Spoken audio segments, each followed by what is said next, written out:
On m'entend? Bonjour à tous, merci pour votre accueil. Je suis très content d'être parmi vous aujourd'hui pour ce premier TEDx. Alors, rapidement, je vais quand même me présenter. Donc moi, je m'appelle Saïd Badaj, ça fait 6 ans maintenant que je suis installé au Maroc. Mon parcours, effectivement, il est assez classique, on va dire. Moi, j'ai fait une école de commerce spécialisée en informatique et en télécommunication. Puis j'ai roulé ma bosse à la Défense en tant qu'ingénieur commercial. Et puis pas mal dans les métiers de la relation client avec pas mal de grands centres d'appel. Je pense que vous en connaissez certains, Webhelp, Téléperformance. Je travaillais aussi pour Canal+. Bref, voilà mon parcours. Et puis c'est vrai que je sentais qu'il me manquait quelque chose par rapport à tout ça. Tout était assez bien calculé, assez bien maîtrisé. L'appel de ma terre natale, c'est vrai que je connaissais pas forcément bien le Maroc, à part ma ville natale, enfin la ville de mes parents, Tiznit. Donc effectivement, j'avais l'habitude de passer mes vacances dans cette très belle ville. Mais je trouvais que personnellement, il manquait quelque chose, l'affectif par rapport au pays. Et puis est arrivé Challenger. Alors Challenger, pour ceux qui connaissent, pour ceux qui ne connaissent pas, c'est une émission qui révélait un peu les entrepreneurs il y a quelques années de ça. Moi, je l'ai fait en 2005. Et puis j'avais présenté un projet qui s'est concrétisé aujourd'hui, qui s'appelle Formapel, qui est un organisme de formation dédié au métier de la relation client. Donc moi, maintenant, ça fait 6 ans que je suis installé là. Je travaillais avec pas mal de centres d'appel, mais je trouvais que les centres d'appel, ça faisait un peu petit, peut-être par rapport au secteur. Effectivement, les centres d'appel sérieux, on peut les compter sur les doigts d'une main. Et je me suis ouvert avec les entreprises industrielles, les entreprises de services. Et puis j'ai eu l'occasion de me former, de me coacher à travers une méthode qui prend en considération les couleurs. C'est là où j'y arrive. Voilà les couleurs. Je sais que dans cette salle, on a du bleu, on a du rouge, on a du jaune et on a du vert. C'est les couleurs primaires. Tiens, TEDx en rouge, effectivement, on va voir est-ce qu'il y a un comportement bien rouge ou pas. Alors, la roue des couleurs, qu'est-ce que c'est? La roue des couleurs, vous avez tous, comme je viens de le dire, un comportement. Pas une personnalité, mais un comportement. Et vous allez voir ces couleurs, en tant que manager, vous allez faire appel à ces 4 couleurs. Je les répète, rouge, bleu, jaune, vert. Je vais essayer de faire un test grandeur nature, et je vais demander à...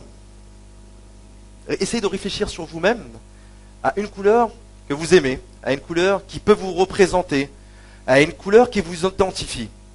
Et de manière spontanée, je vais annoncer ces différentes couleurs, et vous allez lever la main à chaque fois que vous entendez la couleur bien haut, et si vous pensez qu'elle vous représente, et s'il y a un affect par rapport à cette couleur. Je vais commencer par le bleu. Donc je vais demander à, même si je ne vois pas forcément la salle, tous ceux qui aiment le bleu ou qui se disent bleu, levez bien haut la main. Très bien, donc on va dire à peu près, allez, 40%, un bon 40%. Les rouges, levez la main. J'espère que ça va... Les Widadi, c'est ça? Non? Abstraction faite de Widad. Ah, on va dire un petit 20%. Petit 20%. Les verts, levez la main les verts. Rajaoui, oui, j'en étais sûr. Oui, Nabil, que vous allez voir tout à l'heure. Fan du Raja, n'est-ce pas? Vert, ouais, j'ai l'impression qu'il y a un petit 20%. Et le jaune, les jaunes, levez la main. Ah, les jaunes, pas beaucoup, C'est vrai que dans notre culture, j'ai appris que le jaune était lié un peu à la maladie peut-être, ou au mas. Alors, j'espère que j'ai pas dit de bêtises. Bien, alors, ces différentes couleurs, on va voir à quoi elles correspondent. Alors, petite parenthèse, à de la méthode, vous allez voir ces différentes écoles de psychologie, différentes écoles de motivation qu'on a essayé de simplifier au maximum. Merci beaucoup. On a simplifié ça au maximum à travers ces couleurs. Alors, ceux qui ont choisi le bleu, qui se disent bleu, on va voir à quoi elles correspondent. D'accord? Alors, il faut que je vise le PC. Là, c'est l'autre côté, pardon. Je reviens dans la belle présentation de Salah. Voilà les comportements. Alors le bleu, ceux qui ont choisi le bleu, a priori, c'est ce qu'on appelle les conformistes. Bien carré, hein. On est peut-être à l'ISKE, c'est peut-être pour ça. Je ne sais pas, on verra. On verra. Analytique, plutôt réservé. Formel, araras araras. Précis, soigneux et très réfléchi. Donc effectivement, ceux qu'on choisit bleu, est-ce que vous reconnaissez là? On va faire le petit tour de table, enfin le tour de table, le tour de la salle par la suite pour voir est-ce que ça vous réconforte dans votre choix ou pas. Les rouges, comme le bel emblème TEDx. Alors les rouges, très ambitieux, énergiques, décisifs, directs, indépendants et exigeants. Exigeants envers eux-mêmes et surtout envers les autres. Et effectivement, on le voit tout de suite, c'est des dominants. D'accord? Donc les rouges, je vous laisse réfléchir sur vous-même. On continue. Les verts. Ah, le vert. Comme la couleur de l'islam, notre religion.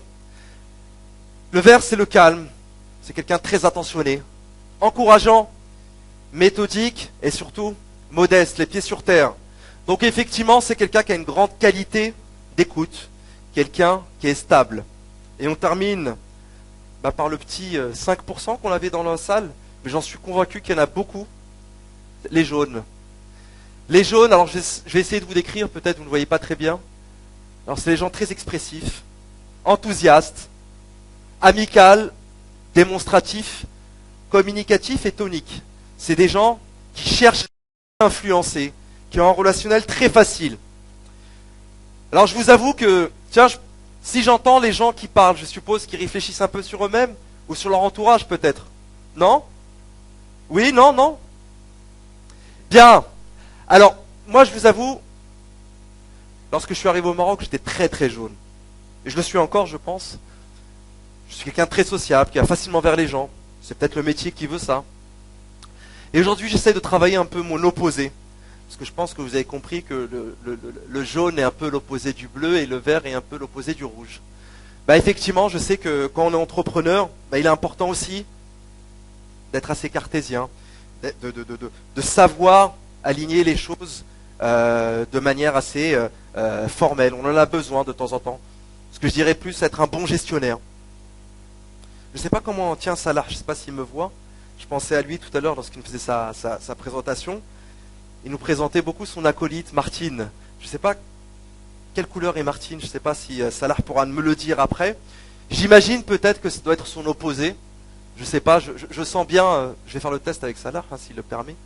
J'imagine qu'il doit être très jaune et peut-être Martine son opposé. On sait très bien que les opposés s'attirent et font de bons résultats, peut-être bleu.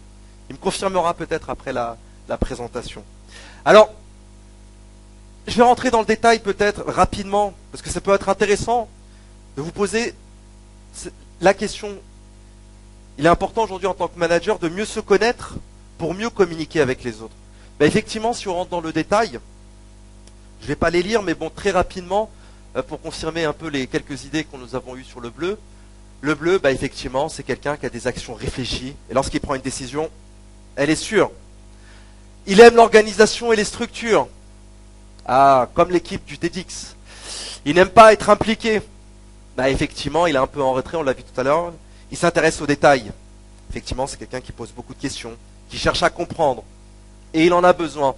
Quelqu'un d'objectif, analytique, orienté vers la tâche.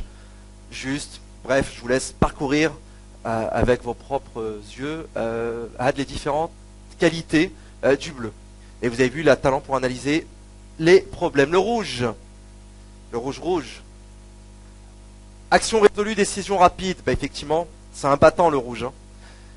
Vive le Wydad. Aime la compétition contrôlée, n'aime pas l'inaction. J'espère que j'ai pas dit de bêtises. Il recherche le maximum de liberté pour se gérer et gérer les autres. Et effectivement, c'est quelqu'un qui traîne la piste, comme j'ai l'habitude de le dire. Il peut paraître froid. Effectivement, c'est quelqu'un qui peut paraître froid lors de ses relations. Peu de tolérance pour les sentiments d'autrui, leur façon de penser, leurs conseils, et travaille rapidement et seul. Rapidement, le vert et le jaune. Le jaune, on le voit, c'est quelqu'un de plutôt, voilà, quelqu'un de plutôt prudent. Il aime les relations personnalisées. Il n'aime pas les conflits. Très affectif, c'est quelqu'un qui parle beaucoup avec les émotions. Grande qualité à obtenir le soutien des autres, c'est quelqu'un, excusez mon arabe très smégré, c'est ça qu'on dit. Donc effectivement, le vert est très dans le l'ay'amar hadar. Il recherche la sécurité et le sentiment d'appartenance. C'est une grande qualité pour travailler en équipe et talent pour conseiller. Et je termine par le jaune très spontané. Je me retrouve vraiment là-dessus. Hein. Il aime l'implication. La preuve, je suis venu au TEDx. Il aime pas être seul, c'est sûr. Extraverti, à vous de juger. Tendance à exagérer, généraliser. La tendance à zidfer. Je sais pas, vous jugerez par vous-même, est-ce que je zidfais ou pas. Tendance à rêver et entraîner les autres dans ses rêves. Ça m'arrive parfois, effectivement, à rêver et entraîner les autres dans ses rêves. Pour moi, le Maroc était un très beau rêve et je l'ai concrétisé. Saute d'une activité à l'autre. Alors pour l'instant, effectivement, je ne vous l'ai pas montré, mais ça m'arrive aussi. Rapide, animé dans son travail avec les autres. Qu'est-ce que je recherche? Je recherche l'estime et la reconnaissance. J'ai pas encore trouvé la réponse à ce point-là. Et des talents pour influencer. Vous verrez par vous-même. Bien, vous voyez ce petit jeu que j'ai fait avec moi-même? Essayez de le faire avec vous-même maintenant que vous connaissez un petit peu la méthode. D'accord? Et je vais me permettre de refaire un nouveau tour de salle. Mais avant, pour ceux qui ne s'identifient pas à ces comportements, vous pouvez être plusieurs... Voilà. On essaie de les caricaturer avec des petits bonhommes. Vous dire que vous pouvez être plusieurs couleurs à la fois. Ben effectivement, on le voit, hein, le vert, sur son style de management, c'est plutôt un supporter, le jaune, le promoteur. Si on mélange les deux, c'est un facilitateur. La bonne qualité d'écoute et la bonne qualité de communicant. Le bleu et le vert, c'est un bon coordinateur. Bah, effectivement, cette qualité d'écoute et cette qualité assez évaluateur, hein, personne qui pose beaucoup de questions. Bleu et le rouge, c'est quelqu'un qui sait organiser les choses. Et effectivement, ce côté cartésien du bleu et ce côté dominant du rouge. Le rouge, je n'ai pas à le présenter, on le voit, hein, il va dans tous les sens. C'est le chef. Je frappe du poing, j'ai les petites pommettes rouges. Et effectivement, je vais de l'avant. Je vous avoue que je suis très comme ça lorsque je conduis à Casablanca. Le rouge et le jaune, bah effectivement, c'est un bon motivateur. Hein, on le voit, le rouge qui, le côté, le boss, et puis le côté animateur, bah effectivement, un bon motivateur. Voilà. Maintenant, effectivement, tiens, vous allez vous-même annoncer votre couleur. Maintenant, après avoir découvert de la méthode, je vais refaire le nouveau tour de la salle. Levez la main les bleus. Les bleus. Ah, il reste quand même beaucoup de bleus. Hein. Les rouges. D'accord. Je crois que les rouges sont dominants maintenant. Les verts. Ah, d'accord. Bah, il y en a de moins en moins, les verts. Et les jaunes?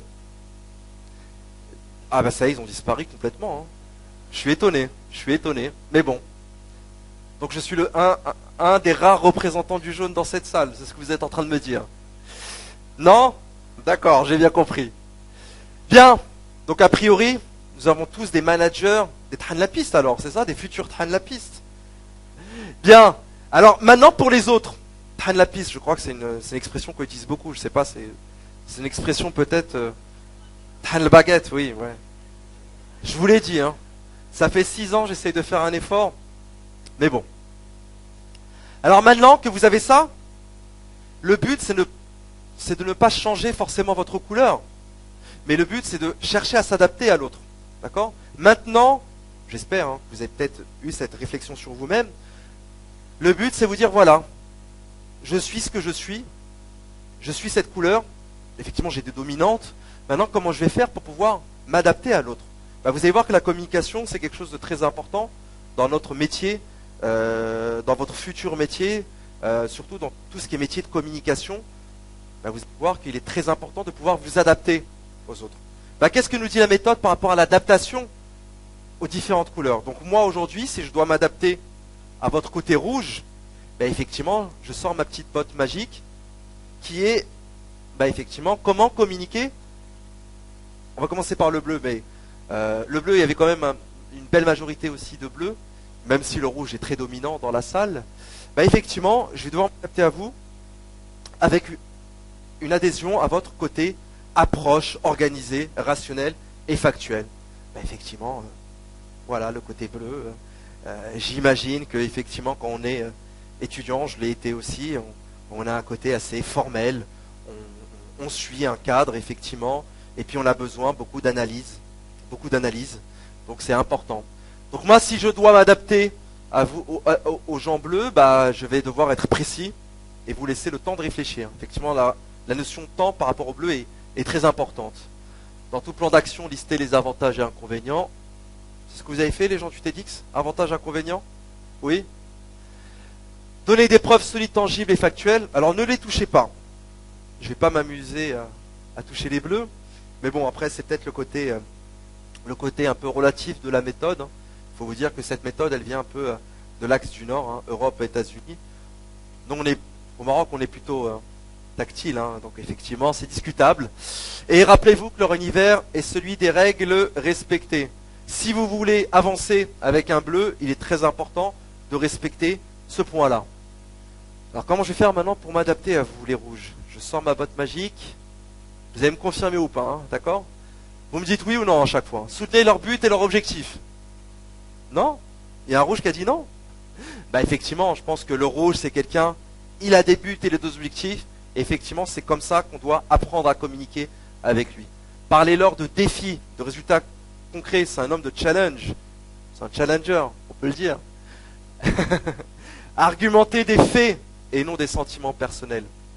Les faits, des choses concrètes, sont très importantes par rapport au rouge. Ne perdez pas de temps. C'est bien. J'avance avec mon arabe, je suis content. Gardez vos distances et laissez-les décider. Bah, effectivement, c'est important. Hein. Il sent ce côté boss en lui. Donc, effectivement, il faut qu'il prenne la décision. Soyez précis, efficace et direct. Et rappelez-vous, votre univers au rouge, bah, effectivement, c'est les difficultés assumées. Donc, logiquement, vous êtes des gens qui sont capables d'aller jusqu'au bout des choses.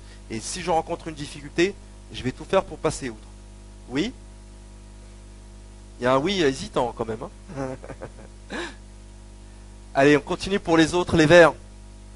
Eh oui, le vert, c'est les émotions. Donc effectivement, le vert, soutenez leurs sentiments en manifestant un intérêt personnel. Effectivement, l'empathie est très importante par rapport au vert. Se mettre à sa place, le comprendre, on en a besoin. Créer un environnement amical non menaçant. Exprimez vos sentiments personnels. On revient encore à l'empathie. Accordez-leur le temps de vous faire confiance, sans formalité, contrairement au bleu. Et soyez effectivement patient. Son univers, l'harmonie stabilisée. D'accord? Et on termine avec les deux jaunes qui restent. Jaune, effectivement, c'est quelqu'un qui communique beaucoup autour des opinions, des idées, des rêves. Ne hâtez pas la discussion. C'est des gens, laissez-les s'exprimer. Il passe bizarre, j'ai un retour différent sur le petit écran là. N'hésitez pas à être physiquement proche d'eux. Bah, effectivement, le jaune est très tactile. Hein. Faites-leur des compliments, soyez plaisants, stimulants, acceptez leur originalité, touchez bras, avant-bras, épaules. Et rappelez-vous que leur univers est celui du plaisir partagé. Moi, mon expérience m'a prouvé, après ces 6 ans au Maroc, qu'on est très jaune. Je ne sais pas ce que vous en pensez. Effectivement, nous Marocains, nous sommes très jaunes. Il suffit de regarder une curiosité qui m'avait fait rire quand je suis arrivé, les terrasses de café. Déjà, le nombre de terrasses de café, mais pas uniquement. Hein. Je pense que peut-être Salah pourra me le confirmer, les cafés en Alsace, je ne suis pas sûr que vous avez une chaise à côté d'une autre, à côté d'une autre, à côté d'une autre, à côté d'une autre. Hein. Vous voyez ce que je veux dire? C'est-à-dire qu'il est très facile aujourd'hui au Maroc de s'asseoir à un café et de discuter avec son voisin, hein, de discuter de tout et de rien. C'est un peu notre force par rapport à cette communication. Bien. Alors, maintenant, effectivement, je vous ai présenté cet outil. On est quand même à la fin d'année, hein, c'est le temps des bilans, comme on dit. Hein. Effectivement, moi, si je me fais un bilan par rapport à moi-même, je sais que je dois travailler de plus en plus mon côté bleu. Et je fais un appel. Hein. S'il y a bien quelqu'un qui veut s'associer et m'aider à travailler ce côté bleu, parce que effectivement, aujourd'hui, je prends conscience, je le partage avec vous, que je dois travailler ce côté effectivement bleu, ce côté cartésien, ce côté gestionnaire. Parce qu'effectivement, tout chef d'entreprise aujourd'hui doit travailler son côté gestionnaire, ou sinon le trouver à travers un associé ou à travers un acolyte. D'accord? Maintenant, j'espère effectivement qu'à travers cette petite présentation, j'ai pu peut-être vous faire passer un message, éveiller quelques idées par rapport à cet outil. Alors effectivement, je vous rappelle une chose, on est dans les comportements, on n'est pas dans la personnalité. Le comportement, ce sont des choses qui sont observables. D'accord ? Maintenant, effectivement, la méthode ne vous dit ne changez pas. Mais par contre, apprenez à être un peu comme un caméléon. Et oui, le caméléon, c'est un animal qui a cette faculté de s'adapter en fonction de son environnement, qui a la faculté de s'adapter en fonction de la couleur. Essayez de faire vivre le caméléon qui est en vous. Et je reprends une citation de Marc Aurèle, empereur romain et philosophe à ses temps perdus. L'être humain accompli est celui qui a la force de changer ce qu'il peut changer, la sérénité d'accepter ce qu'il ne peut pas changer, et la sagesse d'en faire la différence. J'espère que cette citation va peut-être provoquer une petite étincelle en vous. Et je terminerai par une petite caricature. Ce caméléon et changer la couleur qui est en vous. Merci à vous.